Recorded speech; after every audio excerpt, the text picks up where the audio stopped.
CM Jagan మేమంతా సిద్ధం bus యాత్ర హనుమాన్ జంక్షన్ లో కొనసాగుతోంది. గాయంతోనే 15వ రోజు బస్సు యాత్ర కొనసాగిస్తున్నారు జగన్. గన్నవరం, ఆత్కూరు, తేలప్రోలు బైపాస్, వీరవల్లి క్రాస్ మీదుగా హనుమాన్ జంక్షన్ కి చేరుకున్న బస్సు కాసేపట్లో పుట్టగుంట మీదుగా జొన్నపాడు శివారుకు చేరుకోనుంది. అక్కడే మధ్యాహ్న భోజన విరామం తీసుకుంటారు.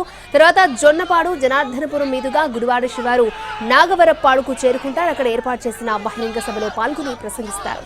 గుడివాడ, బొమ్మలూరు, గుడ్లవల్లేరు, వేమవరం, పెడన క్రాస్, బల్లిపర్రు, పెండూరు మీదుగా సంగముడికి చేరుకుంటారు. సంగముడిలో నైట్ హాల్ట్ ఉంటుంది.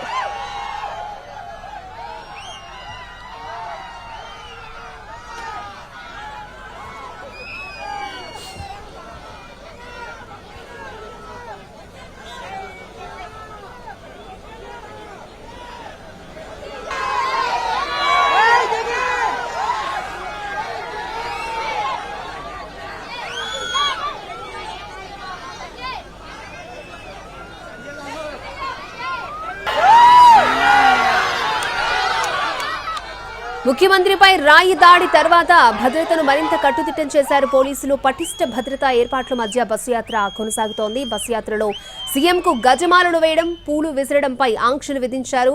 యాత్రలో ప్రజలకు అభివాదం చేస్తున్నారు సీఎం జగన్. బస్సు పైకెక్కి మరీ అభివాదం చేస్తున్నారు.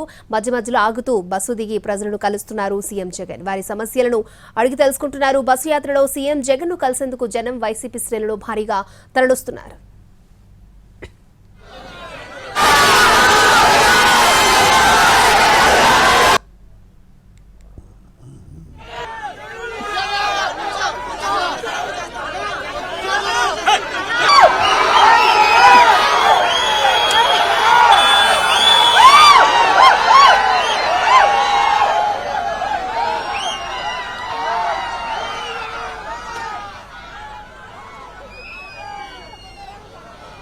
ప్రజల ఆశీర్వాదం వల్లే అదృష్టవశాత్తు దాడి నుంచి తప్పించుకున్నారని తనను కలిసిన వైసీపీ నేతలతో చెప్పారు సీఎం జగన్. కేసరపల్లిలో నైట్ హల్ట్ పాయింట్ లో తనను కలిసిన కృష్ణా, ఎన్టీఆర్ జిల్లాల నేతలతో సీఎం జగన్ మాట్లాడారు. ఇలాంటి దాడులు తనను ఆపలేవని నేతలతో సీఎం జగన్ అన్నారు.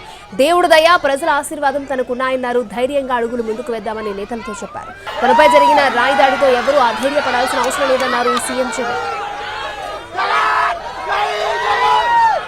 బస్సు యాత్రలో భాగంగా ప్రతిరోజు సంబంధిత నియోజకవర్గాల వైసీపీ నేతలు, కార్యకర్తలను ఉదయం 9 గంటల నుంచి కలుస్తారు సీఎం జగన్. ఇవాళ కృష్ణా, ఎన్టీఆర్ జిల్లాల నేతలు, కార్యకర్తలే కాకుండా రాష్ట్రం నలుమూలల నుంచి పలువురు నేతలు తరలొచ్చారు.